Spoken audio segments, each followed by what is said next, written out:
Bonjour, aujourd'hui nous allons vous expliquer un tout petit jeu qui s'appelle Fantasy. C'est un jeu de Sylvie Barr, il date des années 2000 et c'est un jeu qui s'apparente un petit peu à un jeu de cette famille. Pourquoi ? Parce qu'on est dans le monde de la fantasy. Là c'est un monde un petit peu différent du monde des 7 familles traditionnelles et vous allez découvrir également 7 familles différentes. Parmi ces familles, il y a donc les lutins, les gnomes, les korrigans, les dryades, les elfes et les farfadets. La famille supplémentaire, qui constitue la 7e famille, ce sont les fées. Les fées ont justement pour effet d'annuler les pouvoirs de certaines cartes qui font des petites blagues aux autres joueurs. La règle, toute simple, contient quelques lignes qui se résument à cela. Chacun reçoit 5 cartes et en fait joue à tour de rôle une carte et en applique, s'il le peut et s'il le veut, le pouvoir. Ainsi, voici ce que cela donne, plus développé. Ainsi donc, disais-je, chacun joue une carte. Imaginons que le premier joueur joue un gnome. Eh bien, voici à ce que cela consiste. Il va tirer 2 cartes supplémentaires qu'il va rajouter dans sa main. Et ensuite, pour terminer son tour, il va retirer une dernière carte. Ainsi, on pourra dire qu'à l'issue de ce tour, il aura tiré 2 cartes plus une, donc une 3e. Le but du jeu est également de se constituer une main la plus importante possible, car au début, nous avons beaucoup de cartes, mais le jeu diminue rapidement et chacun joue une carte et ensuite en tire une autre. Donc, quand on en joue une, automatiquement on en tire une autre, on applique l'effet de la carte. Ainsi pour le gnome, il s'agit de tirer 2 cartes, c'est très sympathique, cela permet d'augmenter sa main et d'avoir plus de richesse à l'intérieur pour faire quelque chose. Si vous jouez un farfadet, une autre sorte de carte, vous échangez votre peuple, c'est-à-dire vous prenez un peuple au hasard contre celui d'un adversaire de votre choix, c'est-à-dire si vous décidez par exemple d'échanger le peuple des gnomes contre un adversaire, vous lui donnez votre peuple de gnomes, et lui, il vous donne son peuple de farfadets. Le korrigan, lui, a une action beaucoup moins drôle, ou beaucoup moins héroïque, on va dire. Il va décider et désigner un autre joueur dans lequel il va tirer 2 cartes. Alors il va lui voler 2 cartes, en quelque sorte, et c'est là justement que les fées peuvent aussi intervenir. Pour une action comme celle-là, si quelqu'un a la chance de posséder une fée dans sa main, il peut tout à fait et logiquement dire « je joue ma fée et j'annule ton pouvoir ». Mais s'il joue sa fée pour annuler son pouvoir, l'adversaire peut également décider de rejouer une fée pour annuler le pouvoir de sa fée, et ainsi de suite, et ainsi de suite. Et c'est aussi l'occasion de poser des fées supplémentaires pour se constituer une famille la plus grande possible.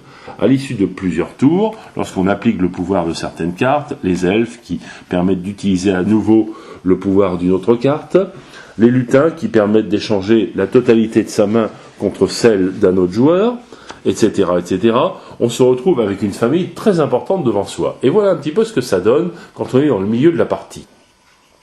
Ce joueur-là, décidant de jouer un farfadet, indique qu'il va échanger un de ses peuples, par exemple celui-ci où il n'y en a qu'un exemplaire, contre la dizaine de fées que possède son adversaire. Alors naturellement, il va prendre à son compte à lui la dizaine de fées que possédait son adversaire, et lui remettre l'elfe. Bien sûr, il y a toujours la possibilité que cet adversaire, s'il en a encore, sorte lui-même une fée pour annuler le pouvoir de l'elfe et conserver ainsi la belle quantité de fées qu'il possède. Mais tout le jeu va se dérouler au fur et à mesure comme cela. C'est pour ça que c'est un petit jeu familial qui est assez plaisant. On peut y jouer à 4, c'est ce qui est indiqué sur la règle. Mais si l'on y adjoint plusieurs jeux, ce que j'ai fait en l'occurrence, on peut effectivement peut-être y jouer à 5, 6, 7 joueurs. Et c'est un jeu d'ambiance qui est assez plaisant et qui plaît aussi bien aux plus jeunes qu'aux plus grands. Alors, donc, au fil de la partie, disais-je, nous allons jouer des cartes dont nous appliquons ou non les pouvoirs. Le korrigan a pour objectif, lui, particulièrement de tirer 2 cartes dans la main d'un adversaire. Lorsqu'il n'y a plus de fées chez personne, il est évident que cette action devient amusante, parce que un joueur qui a très peu de cartes peut très bien se retrouver avec un choix vraiment limité de cartes à jouer, ou même se retrouver avec les mêmes cartes à jouer dans sa main, ce qui devient effectivement très compliqué pour lui. Et là, dans ce cas-là, on s'achemine tout doucement à ce moment-là vers ce qu'on appelle la fin de la partie. C'est-à-dire que dès qu'un joueur n'a plus qu'une seule carte dans sa main, et qu'il la joue, et qu'il se retrouve avec 0 carte, la partie s'arrêtera immédiatement. Donc, il pourra arriver, parfois, qu'un joueur décide de jouer tout bêtement un lutin pour échanger son jeu avec son voisin de gauche qui ne posséderait plus rien, par exemple, pour lui donner son jeu à lui ne recevant rien, et ainsi se trouvant dans une position qui permette de prolonger encore d'un tour une partie qui aurait été finie. Pourquoi peut-on faire ceci? Parce que malgré tout, dans ce tout petit jeu, en apparence très gentil et très simple, il y a tout de même un petit peu de stratégie. La stratégie consiste à essayer de se faire la plus belle collection. En cas d'égalité, ce sont les 2 plus belles collections, etc., etc. Le jeu, même s'il reste simple, est d'un intérêt ludique indubitable. Chaque joueur cherche à utiliser les pouvoirs de chacun de ses membres de sa famille pour tirer la couverture à lui et obtenir la famille la plus importante.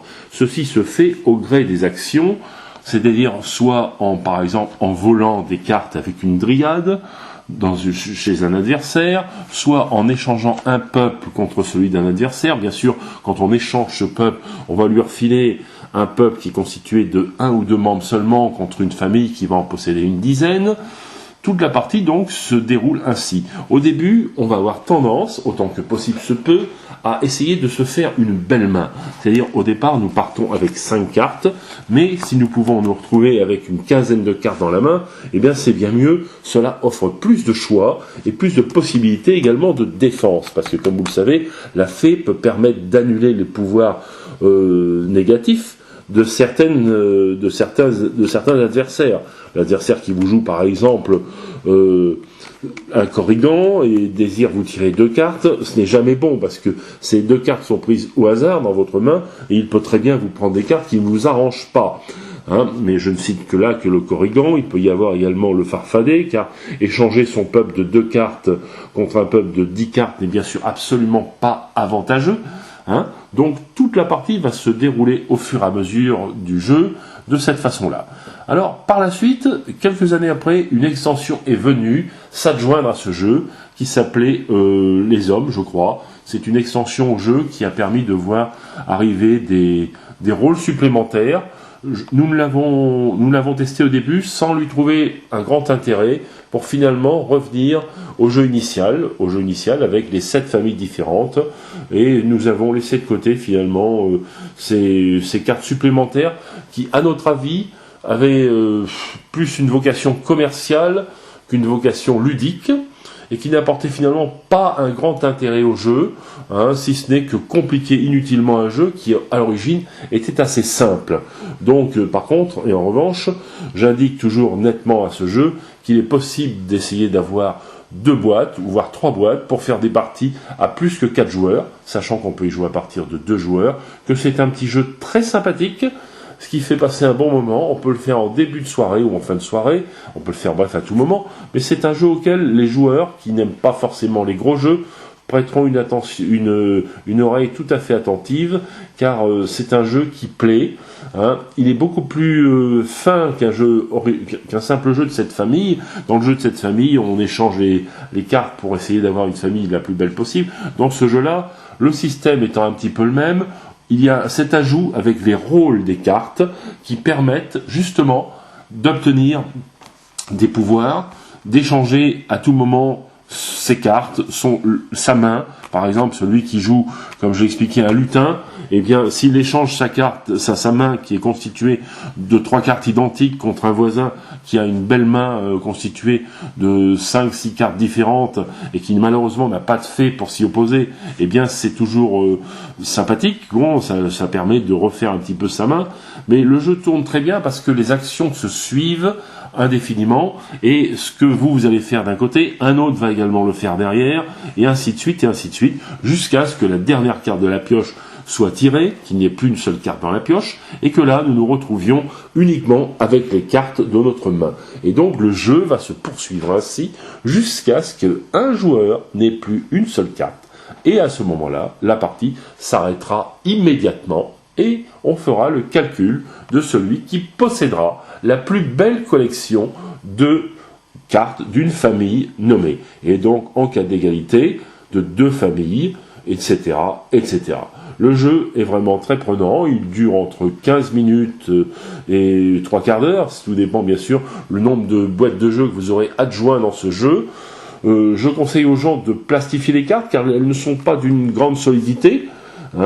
J'ai également plastifié les règles et nous rejouons assez régulièrement à Fantasy, qui est un jeu qui plaît à tout le monde et à qui nous avons donné une très bonne note, car malgré la petitesse de la boîte, son prix ridicule, c'est un jeu qui se trouve à moins de 10 €, eh bien c'est un bon jeu et c'est un jeu qui plaira à beaucoup de joueurs. Voilà, j'espère que cette vidéo vous aura plu, que nous avons fait le tour de toutes les explications de ce jeu, pour que vous puissiez comprendre le principe du jeu, donc la distribution des 5 cartes au début, et ensuite, à chaque tour, on joue une carte, on en applique ou non le pouvoir, et si on ne l'applique pas, c'est des fois qu'on ne peut pas l'appliquer, On essaye au début de se constituer une main importante avec des gnomes qui permettent de retirer 2 cartes, donc d'en récupérer 3 finalement sur le tour après en avoir joué une, etc., etc. Donc nous espérons que cette vidéo vous aura bien plu et que vous reviendrez souvent vers ce petit fantasy qui est un moment de pur bonheur.